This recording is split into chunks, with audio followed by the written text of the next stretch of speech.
What's going on, guys, and welcome back to another video, and welcome to your stimulus package update for Sunday, September 26th. Now, a vote yesterday passed. It wasn't the vote on the big bill. The big bill isn't coming yet, but a vote did pass. I want to touch on that in just a minute.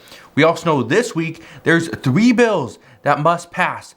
3 critical bills, and I'll explain why in just a minute. Then I want to provide just a stimulus package update for you. Right now, there's a lot of stuff happening. There's a lot of stuff happening because we're getting to the end of September. September 30th, which is on Thursday. This is big because on September 30th, that is the last day the government is funded. The next day, on October 1st, the government will not have any funding unless one of the 3 bills passes this week. So, what are the 3 bills? First, we have the $1.2 trillion infrastructure bill. This is a bipartisan bill. Here's the problem.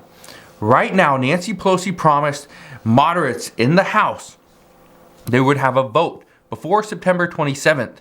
That is tomorrow. They would have a vote before September 27th, which is tomorrow. Well, Nancy Pelosi has today, she called a meeting that tomorrow at 5:30 Pacific time, or 5:30 p.m. Eastern Standard Time, they will have a meeting with Democrats. Well, that doesn't leave a lot of time to pass a bill if it's going to happen tomorrow. So, my expectation is this vote is actually going to be pushed back, but she's going to want to hold this meeting with Democrats to pretty much let them know why. I'll address that in a minute as well. We also know the $3.5 trillion, it's not a bipartisan bill. This is the budget reconciliation bill. This needs to pass this week as well. But this is the reason why. Progressives are demanding that the $3.5 trillion stimulus package or human infrastructure bill, social spending, whatever you want to call it, that bill, this needs to pass before the $1.2 trillion bill in the House. Because if it doesn't, this would actually give all the leverage that progressives currently have, give it back to the moderates. And that's not something they want to do. So, this bill has to pass this week as well. And then the big one is the government funding bill. The reason why I say this is the big one is because if the government doesn't have funding, and this has to pass by Thursday, September 30th, if this doesn't, okay, then according to experts, there will be multiple divisions within the CDC that will be completely shut down. And during a pandemic, we cannot shut down the CDC and other health districts. That's a big problem. Now, the good news, and I touched on this in the beginning of this video, but yes, a vote did pass. Not a bill, the vote passed. Yesterday, the House Budget Committee, they voted on the $3.5 trillion infrastructure bill or social infrastructure bill.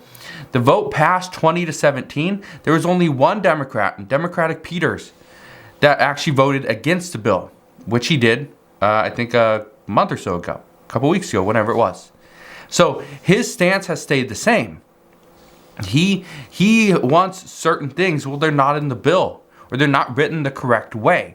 And so that's creating issues. That's creating a little bit of a divisiveness between Democrats right now. Okay? But this doesn't mean, this vote does not mean the $3.5 trillion bill is going to just run through the House, go through the Senate, right? And it's going to jump over to President Biden's desk. No, that's not what the vote is. This was just a procedural vote that now means they are one step closer. That's it. The big vote will eventually happen. However, the big vote, this will happen after the entire House has put it up for debate, which it hasn't been put up for debate yet. We don't even know when this is going to happen, but according to Nancy Pelosi, it has to happen this week. The good news is that this is moving forward. This is moving in the right direction.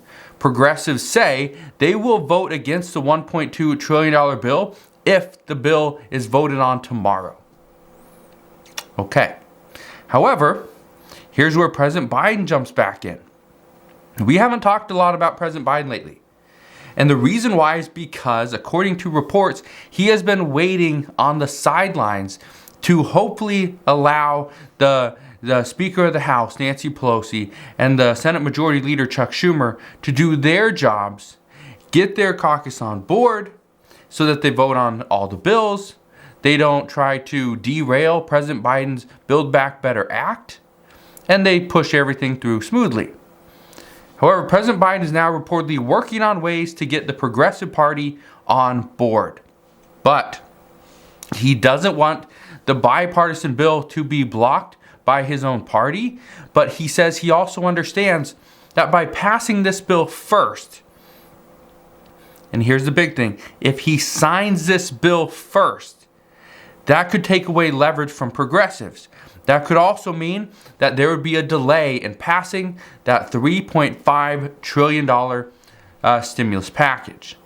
But here's something you need to keep in mind. According to many experts, President Biden could delay the signing of this bill. He could allow it to sit on his desk, and hopefully in that time, Nancy Pelosi could figure out a way to get the $3.5 trillion bill passed. However, it still has to get all 50 Democrats in the Senate to vote yes. Currently, Senators Kyrsten Sinema and Joe Manchin are both opposing this because of the size of this bill. Senator Joe Manchin says he wants to see a strategic pause until 2022. And as of right now, as of this morning, there is a pretty good indication that Senator Joe Manchin will oppose this until 2022, no matter what.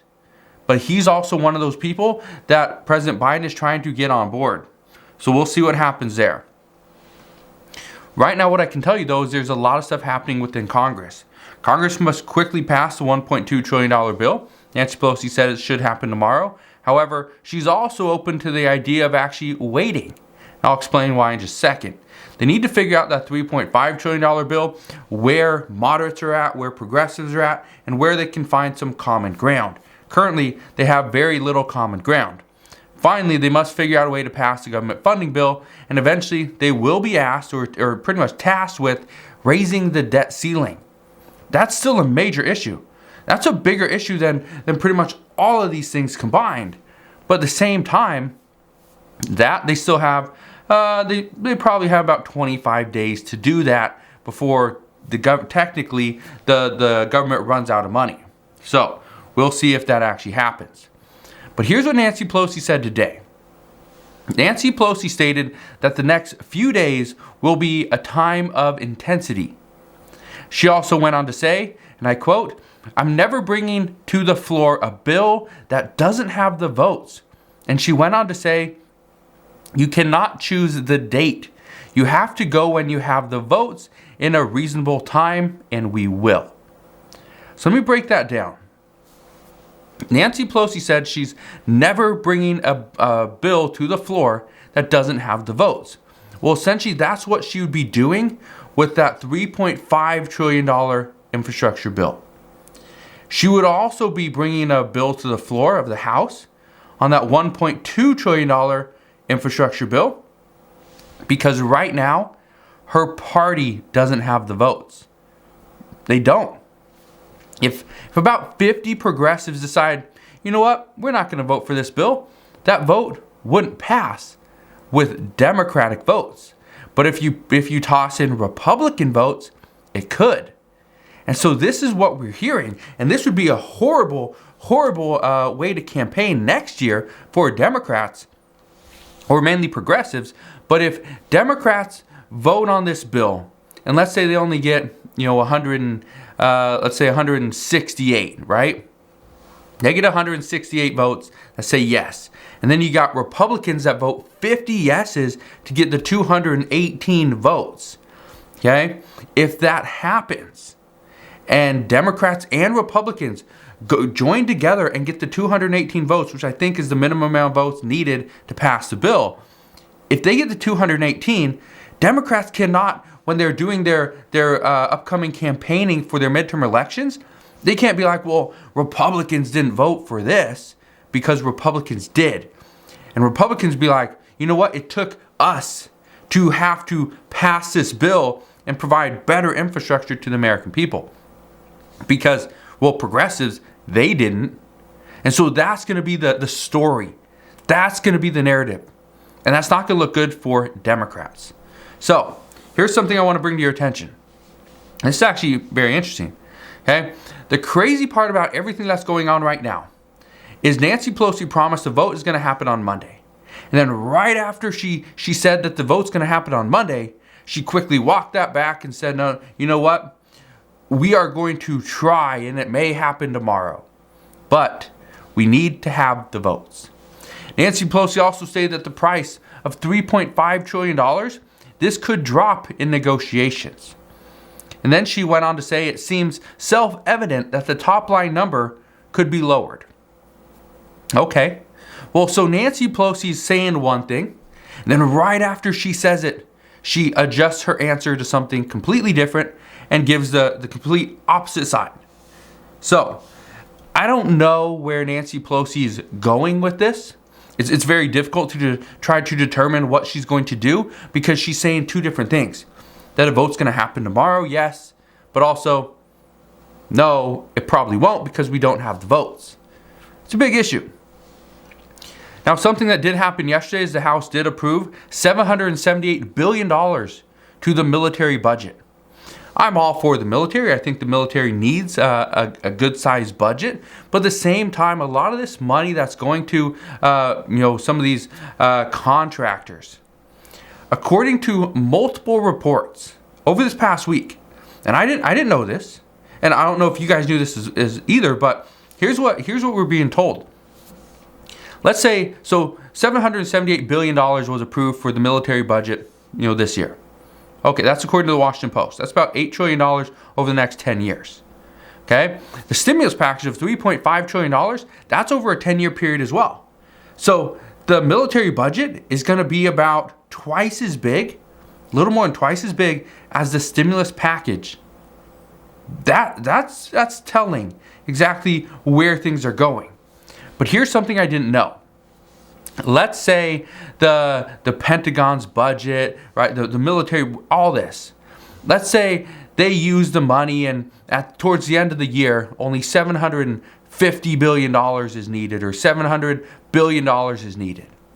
Well, in order to make sure that their budget keeps going up every single year, what happens is they are pretty much wastefully spending money. They're going to spend the other, let's say it's $700 billion that they're at, and it's, August. What they're going to do is they're going to figure out how to spend the other $78 billion, even if it's wasteful spending, because they need to make sure every single dollar has been used up. Every single dollar has been allocated to something, because if it's not, and at the end of the year, they have a surplus, they didn't spend all their money, that's going to show Congress that, oh, you know what? We didn't need all this money. So then Congress, the next year, is going to lower their budget and lower their budget. That's a problem. So I guess this has been happening for decades. This isn't something that's just starting.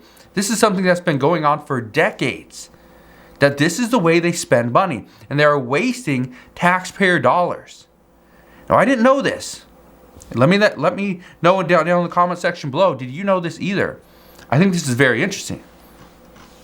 But here's something I think is also very interesting as well. According to Jeff Stein, who's a reporter from the Washington Post, he says that if the U.S. had the same military spending as Europe, we could do things like eliminate homelessness entirely. We could provide universal child care.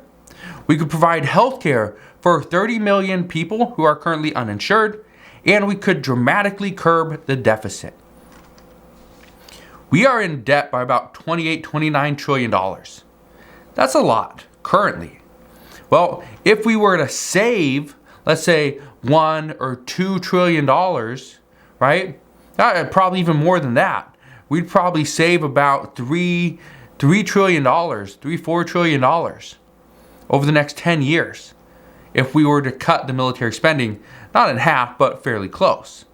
So, right now, it doesn't seem like Congress is going to listen to people like Bernie Sanders and AOC, who have been saying that the goal is to, we want to remain a military powerhouse, but at the same time, we don't need to overspend. AOC asked, why did our military budget go up? Now, I'm going to ask you the same thing. Why did our military budget go up when we just got out of the longest running war that cost U.S. taxpayers about $300 million per day? Why did our budget go up? And I'm just curious, maybe you know the answer, because I currently don't. So if you know why our military budget went up when we actually got out of a war that should save us about $300 million per day, why did it go up? I'm just curious. So just want to leave you with that. Let you think about that for a little bit, but I will be on later on today. I just want to thank you guys for watching. Have a wonderful rest of your Sunday. Consider subscribing, and I'll see you guys on the next one.